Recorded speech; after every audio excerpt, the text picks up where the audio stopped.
અમે પહેલી વાત તો અમે 12 તારીખે 12/9/2024ના રોજ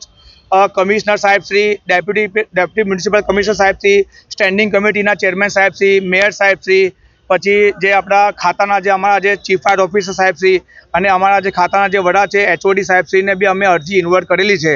એમાંથી અમે ડેપ્યુટી મ્યુનિસિપલ કમિશનર સાહેબ શ્રી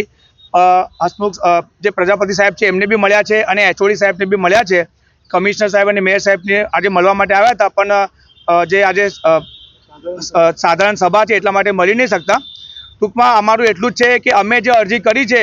એ અરજી ઇન્વર્ટ કરવામાં અમને 12 તારીખે અમે અરજી ઇન્વર્ટ કરી છે, પણ જે અરજી ઇન્વર્ટમાં લે છે એ લોકો આગળ અરજી ઇન્વર્ટની અરજી અમારે આગળ ઉચ્ચ અધિકારી ઉચ્ચ પદાધિકારી સુધી પહોંચવા દેતા નથી। તો અમારે એ લોકો પ્રત્યે બી અમારે રોષ છે કે અમે અરજી ઇન્વર્ટ કરી છે છતાં તમે તમારા ઉચ્ચ અધિકારી સુધી અરજી ઇન્વર્ટ કરી અરજી કેમ પહોંચાડતા કેમ નથી? એટલે શું એ લોકોની કંઈ મિલીભગત છે એ અમને સમજાતું નથી।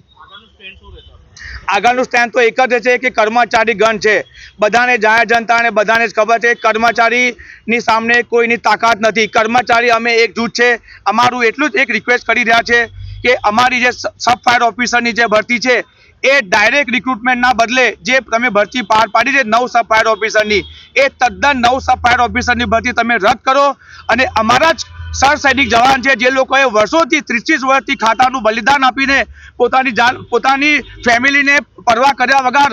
એ જાહેર જનતાની રક્ષા માટે જાનમાલની સેવા કરવા માટે પોતાનું બલિદાન આપ્યું છે, તો એ સર સૈનિક જવાનોને જ ખાલી સબ ફાયર ઓફિસર બનાવો જે રીતે બીજા ડિપાર્ટમેન્ટમાં બનાવવામાં આવે છે એ પ્રમાણે। જ્યાર સુધી નહીં બનાવવામાં આવે, આ ભરતી રદ ન થાય 9 સબ ફાયર ઓફિસરની, ત્યાર સુધી અમારું કર્મચારી જે ગણ છે એનું આંદોલન ચાલુ રહેશે અને અમને અમારા ઉપર કોન્ફિડન્સ છે કે ગમે તે થઈ જાય અમે આ ભરતી રોકી રહીશું। ચાહે એના માટે અમારે જે હદ સુધી પહોંચવું હશે અમે એ સુધી અમે લડી રહીશું, કારણ કે અમારો એક જ મકસદ છે કે ઉચ્ચ અધિકારી કરતાં અમારો જે કર્મચારી છે, આખું વડોદરા ફાયર બ્રિગેડ ડિપાર્ટમેન્ટ જે છે એ કર્મચારીના દમ પર છે, કારણ કે કર્મચારી જ એક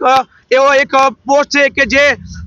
પબ્લિકમાં કોઈ બી કામગીરીમાં ગેસ લીકેજ છે, બિલ્ડિંગ કોલેપ્સ છે, કોઈ પાણીની કામગીરી છે કે ગમે તે ફ્લડની કામગીરી છે, એ કામગીરીમાં પ્રેક્ટિકલી ફાઇટ જે ફેસ કરે છે ઓનલી ફોર કર્મચારી ગણ જ છે। તો કર્મચારીનો વિકાસ કેમ ન થાય?